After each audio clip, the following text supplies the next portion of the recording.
मोहन दादा, आप साफ करते रहोगे और लोग कचरा करते रहेंगे। अरे कुछ नहीं होगा इस देश का। देखा? हाँ, हो सकता है, बस थोड़ी और सफाई करनी पड़ेगी। कैसे? ये आपका खत आया है। किसका है? किसी भारत ने भेजा है। भारत? हमारे गांव में तो कोई भारत है नहीं। मैं किसी भारत को नहीं जानती। पढ़ लो, शायद कोई पहचान वाला हो।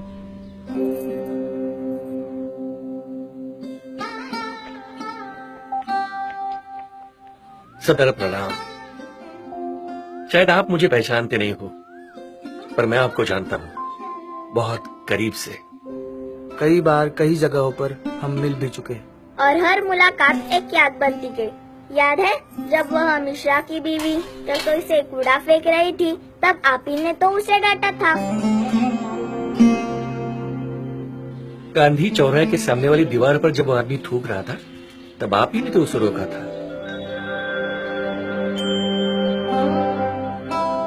किसी दूसरे ने फेंका हुआ कचरा जब आपने उठाकर कचरे के डिब्बे में डाला था ना, तब मुझे बड़ा गर्व महसूस हुआ था कि आज का नौजवान भी मेरी इतनी कदर करता है। आपके बहुत एहसान है मुझ पर, नहीं तो भला कौन सोचता है इन छोटी छोटी बातों के बारे में। मैं शुक्रगुजार हूँ आपका, मेरी इतनी इज्जत करने के लिए।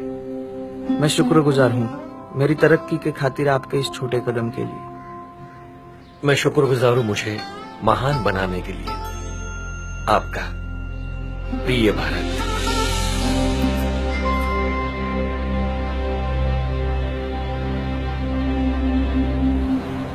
सच बात बताओ मोहन दादा, मतलब मुझे नहीं लगता कि इतनी आसानी से।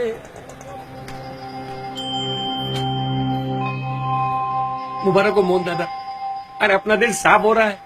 हाँ, पर और एक खत देना बाकी है। अब कौन?